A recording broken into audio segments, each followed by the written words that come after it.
different. I'm your host, Imperialis, and this is Kerbal Space Program. So, Kerbal Space Program was recently released, its full version, or final version, 1.0 at least, on Steam. And as such, there's been a whole bunch of new players joining in and proceeding to run into Kerbal's difficulty curve. And I figured I would make this video as a way to try and help some of them, specifically with version 1.02, which is the latest version as of today. Who knows, it might be out of date tomorrow. They are still patching away at it. But I figured I would make a quick video to help with one of the big problems that people seem to be running across, which is getting a ship into orbit. And I figured I would do this largely because I am not Scott Manley. Now, don't get me wrong, Scott Manley is a fantastic guy to watch for tutorials and how-to videos and try and duplicate his stuff. I mean, most of what I know about Kerbal Space Program came from him. But one thing that is very different between the two of us is he is exceptionally good at this, whereas I would describe myself as being a much more average player. I've probably got about 60 hours in this. I mean, there's a whole slew of people who have more than 600 or 1,000 logged into this. And I, earlier today, just managed to get my first ship into orbit using the new aerodynamics and physics modeling of 1.02. And so I figured I would put this up here to give you guys some tips on how I got up there and how you might be able to do the same if you're running into these sorts of problems. I mean, one of the nice things about this is because I'm not an expert player, it's not a minimalist, super efficient rocket design. It's got extra fuel and overhead and all that sort of stuff that really helps for when you make the inevitable mistakes that you will make. But anyhow, now you do need to have some stuff unlocked. You'll notice I don't have the launch pad upgraded, and I don't have the vehicle assembly building upgraded, but I do have some research done. And specifically, the research that you need in order to build this rocket is the basic rocketry, naturally, engineering, stability is definitely useful, general rocketry, and advanced rocketry. Other than that, the heat shield is also useful because it saves you from burning up when you come back into the atmosphere. But the rest of this you can kind of ignore. You don't need aviation, you don't need general construction. I'm just kind of been filling out the tech tree a bit more. So if you hop up this side of the tree, so basic rocketry, general rocketry, and advanced rocketry, and then hop down survivability by one tick, you should be good to go, or at least to build the design that I have. And so if we pop into the vehicle assembly building here, you will see my orbiter. This is, like I said, it's in many ways it is a minimalist design. You'll notice I don't have a lot of science on here. I've got a little thermometer tacked on, but that's it. And my cat is sneezing, which of course has the dog all upset now.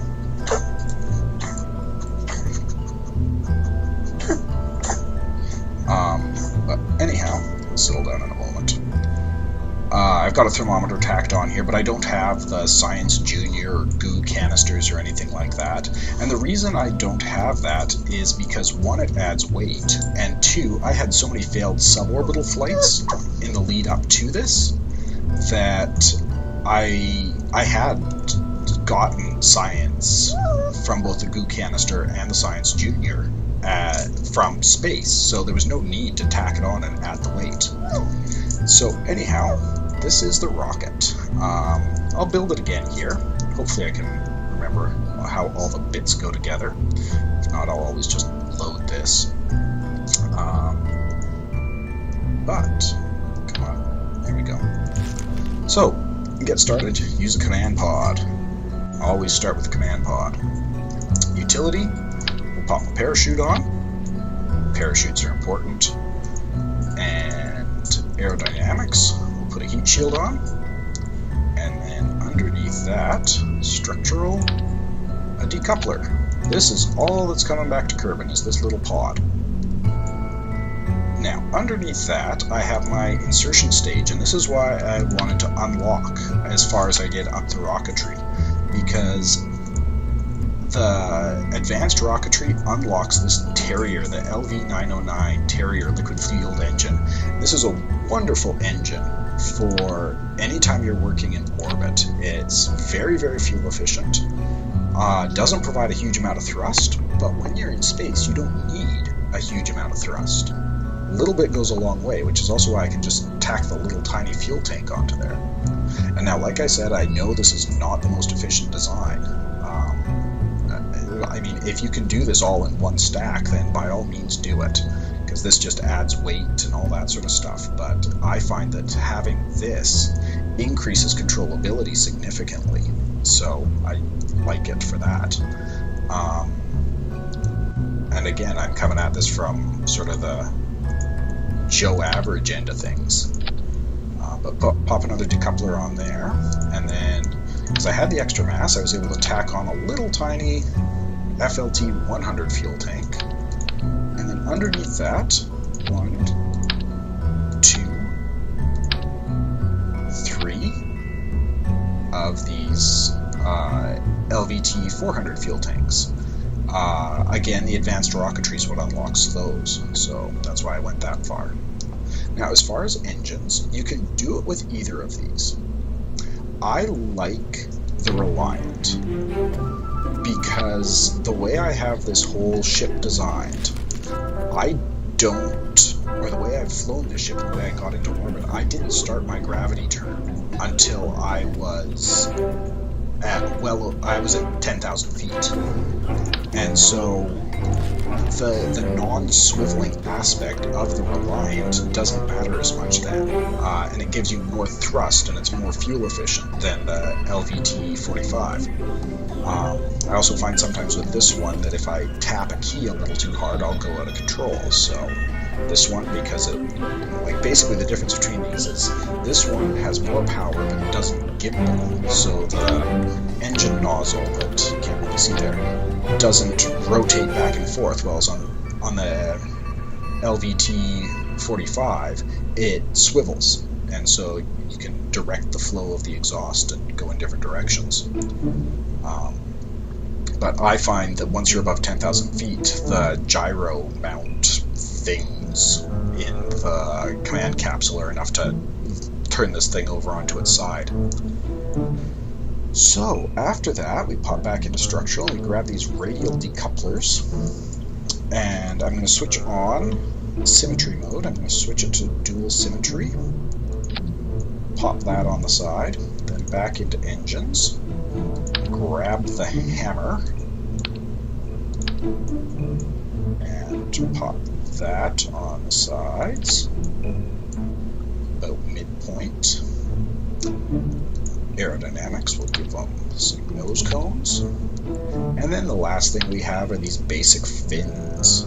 And this time, I'm going to turn it on to 4-way symmetry mode, which I'm going to do just by pressing X twice, and then rotate it around so that they're sort of equidistant from the two boosters, because otherwise they can knock it off course and all sorts of fun and exciting things can happen. Those boosters aren't 100% lined up, so I'm just going. That's an important thing, is make sure your stuff lines up nicely. How did it end up on? Try that again. There, that's better. So, anyhow, this is the Orbiter. I'll rename this one Orbiter 3. Save it. And the other thing you want to make sure you do is make sure your pilot is in command. Yes, I have some tourists because I picked up a contract for them, but definitely not going to be letting a tourist fly this. But we definitely want Jebediah in charge. But now, again, if we look here, we are at 17.7 tons, so underneath our limit. We've got 22 parts, so again, underneath our limit. And our height is not above 20 meters, so, and our width and everything else is fine as well. So, let's launch this up.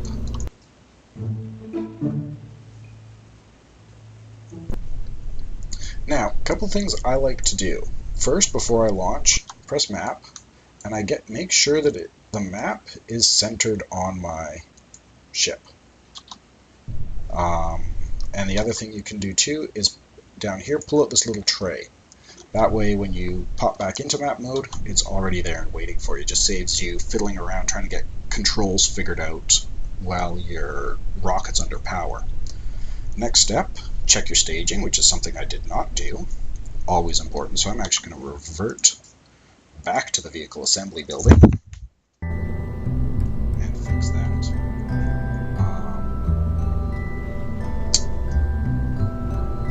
This actually isn't too bad. So you'll notice here too, I have the boosters firing before my main stack.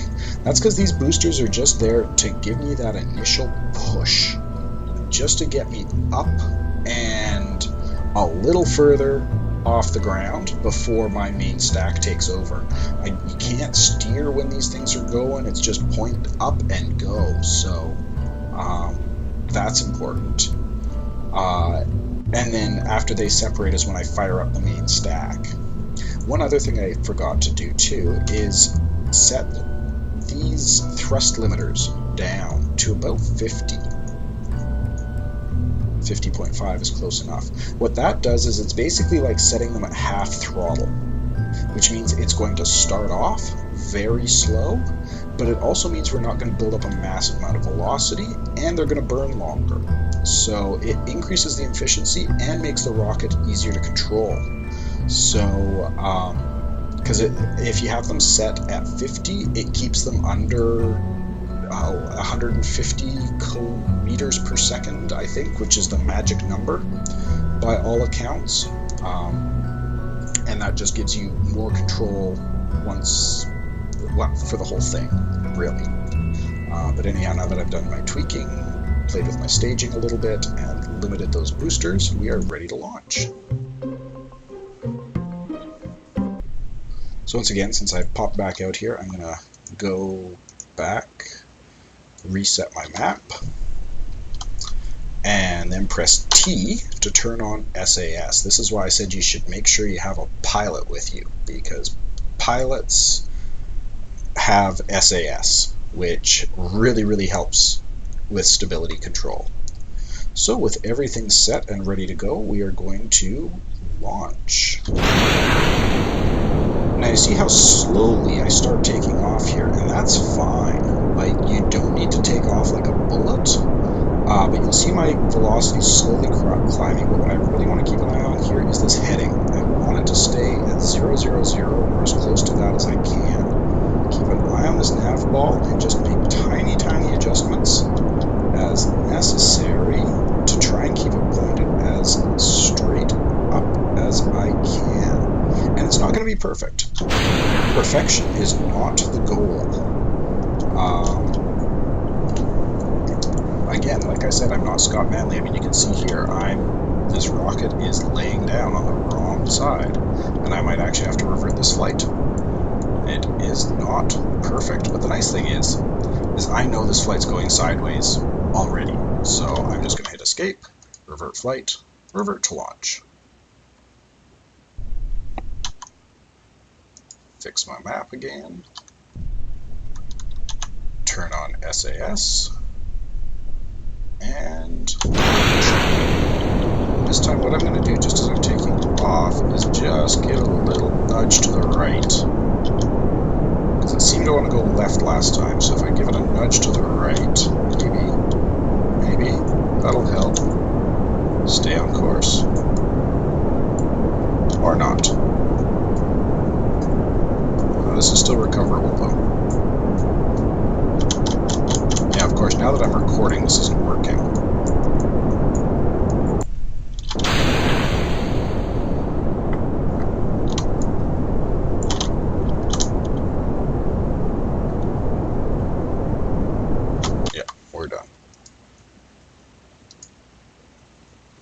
It will take a few tries.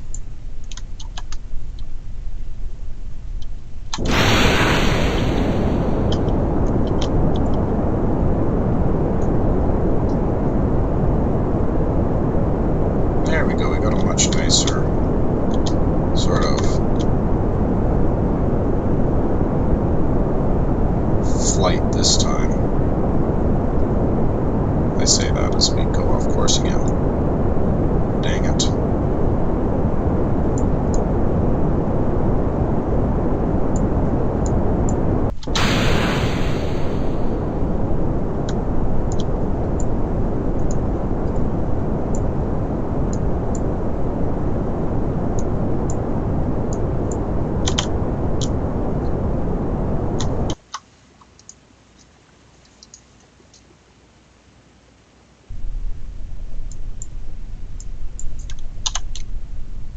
Maybe I will edit some of this out.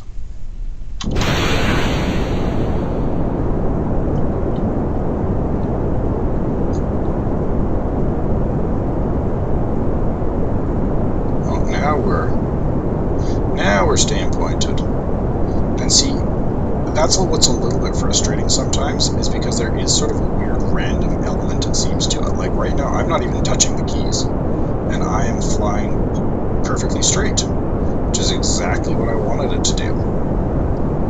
And I'm going to set my throttle to about halfway here, continue flying up. You'll see my velocity is climbing. I'm still keeping that nice straight trajectory, and this one's actually working out quite nicely. But yeah, like I said, it takes some patience. You will be, unless you're Scott Manley, you will be reverting flights. That's just kind of how it works. So now that this seems to be largely under control, I'm keeping an eye on this because I want to be going straight up until I get to about 10,000 feet, because that's going to get me, and as I continue to climb here, especially through the thick bit of the atmosphere, I can throttle back a little bit. So now that I've hit 10,000, I'm going to slowly, gently start turning. I'm just trying to keep that just a little bit ahead of the apoapsis point, which is that yellow circle. So this is where my rocket's actually pointed. The apoapsis is its highest point. And so we are continuing to go. Now, in a perfect world, you want to be at about 20,000 by the time you hit the 90-degree mark, but you can see I'm over that. We, however, are not going for perfection. Once you've done that, though, you can pop back out to your map here, and then it's just a matter of making sure that that stays there and watching this apoapsis. The goal is to get it to about 80. You can also click on here and bring up your fuel. That'll tell you how much fuel you're using. And again, just keep it sort of between a half and a third throttle.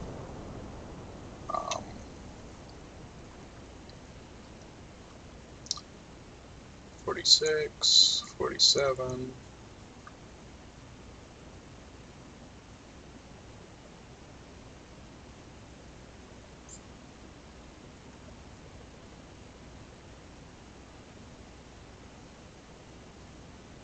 So 70 is orbit. 70 is, if you get your apoapsis and your periapsis above 70, then you are in orbit. But once you hit about 80, you press X to cut your throttle, and then you just sort of sit here and wait. You can go back in, check out your rocket as it goes in or flies up. Now, like I said, I don't have any science on this, but that does not mean I can't do science. I can do crew reports. I mean, I've already done those crew reports, but I can do EVAs. And when I did this, even though I had no scientific equipment on here, I brought back, I think it was 80 or 90 science, which is pretty good. Maybe even more than that. But anyhow, at this point, what I'm doing is I'm keeping an eye on my apoapsis here, and I'm waiting until it gets to about 30 seconds. And as I'm doing that, I'm going to nudge my rocket over so I'm pointed right at the horizon, or a hair below. And once I hit about 35 seconds here, I'm going to switch back and press Z to go to full throttle. And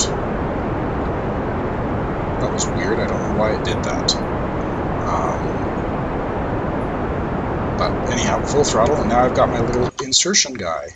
If you go back to the map here, you can see my apoapsis this arc is getting bigger and bigger and bigger, and it's going to continue to do that for as long as I continue to accelerate. Now, all it is a matter of waiting. You do want to keep an eye on your fuel. You won't have much left. At least I didn't have much left, and I probably won't this time.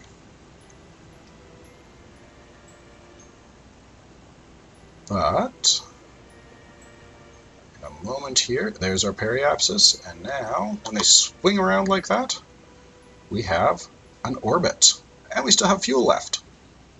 So, from this point, you can continue circling around Kerbal. You are officially in orbit, and if you go back here, one thing I did unlock was the ability to EVA while in outer space, and so I can do EVA reports, and I've already got that one. I'm going to just see if there's any other science around here I haven't picked up yet. I can time accelerate a little bit. Wait until I'm over something a bit different.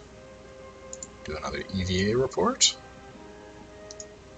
I'm still above Kerbal's water. When am I not going to be above Kerbal's water? Grasslands, evidently I have that already. Board back up and accelerate away until I get to somewhere else interesting. What's this? Are you different? EVA?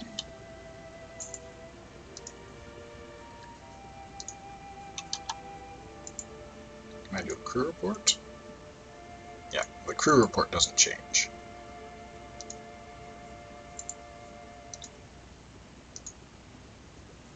But let's say you were getting stuff. What you can do is, after you've taken that EVA report, right-click on here and store your experiment.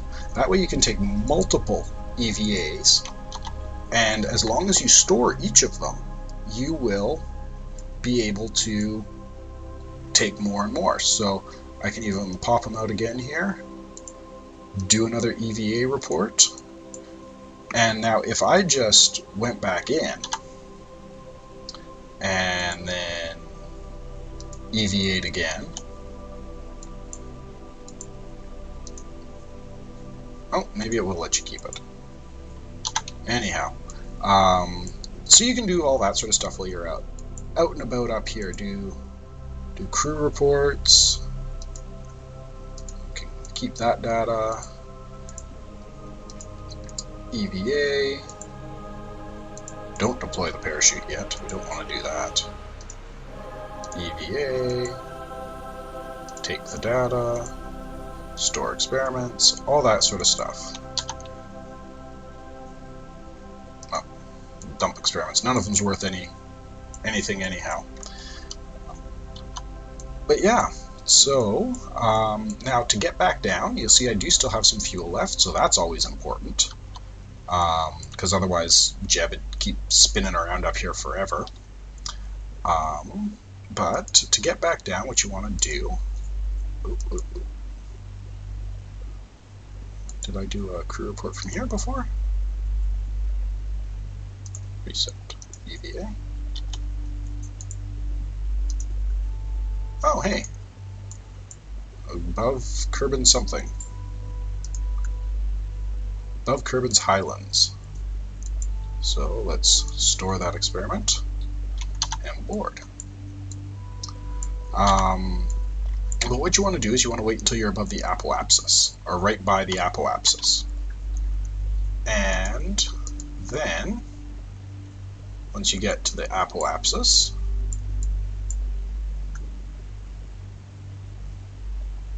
you turn around and you do a retrograde burn.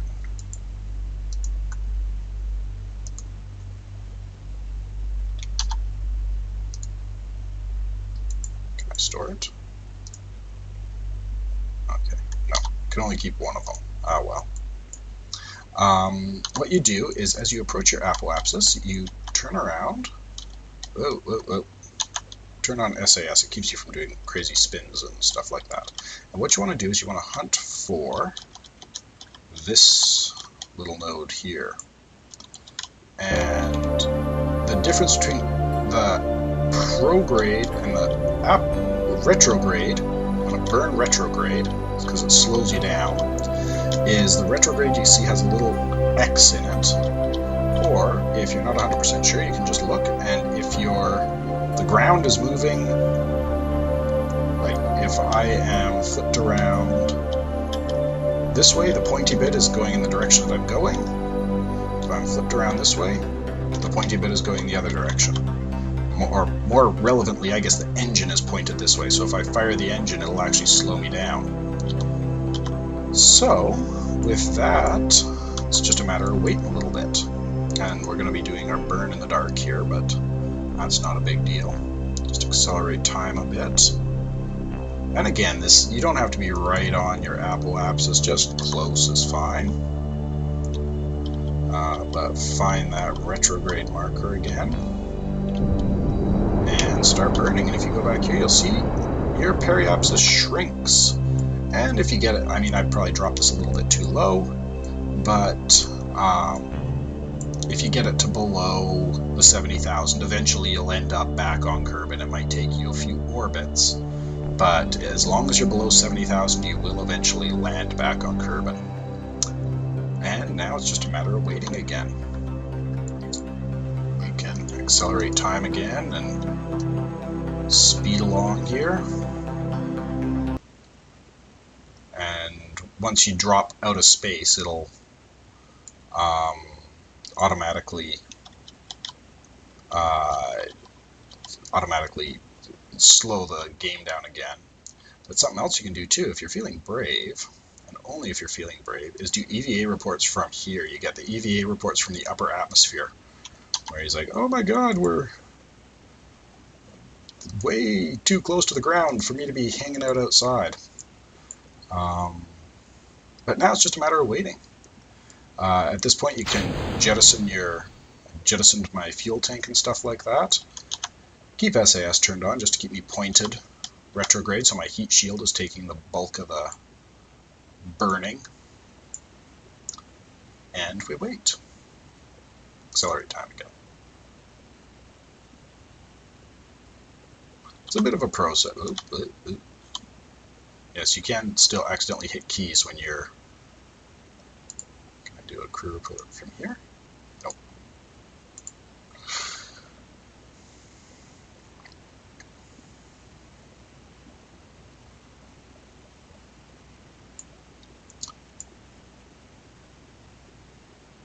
And eventually you're going to start to see the burning atmosphere lead-off effects.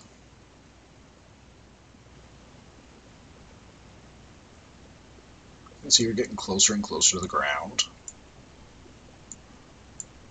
Oh, and there we go. Pod is catching fire. I usually like to actually slow time down again when I'm at this point. Don't know why. I like the effects. I worry that if the capsule starts tumbling, I have a hope of recovering it.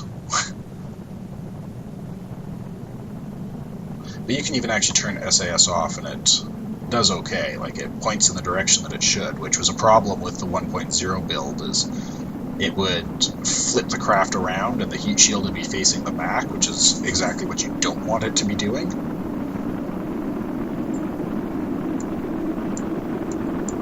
And if you right click on this, you can see the... Oh, weird. The heat doesn't seem to be doing anything to the heat shield.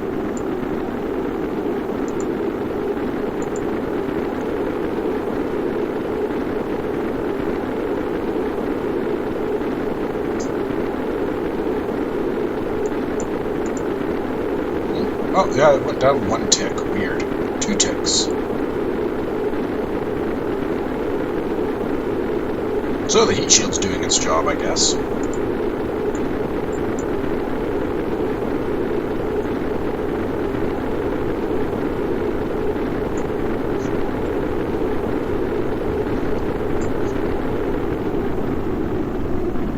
Okay, now that that has stopped its burning, flying over the desert, I already got science from there. Not a huge amount of science this round, but that's okay. And coming up on 10,000 feet, it's right where the atmosphere starts to get thick again. So at this point, we are good to deploy our parachute. And then, again, we wait.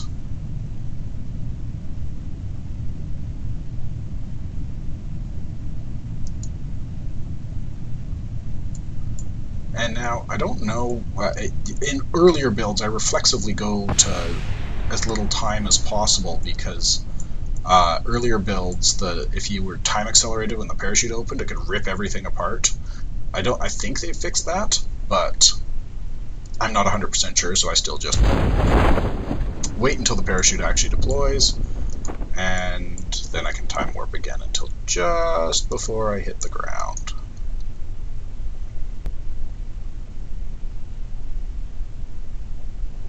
And success!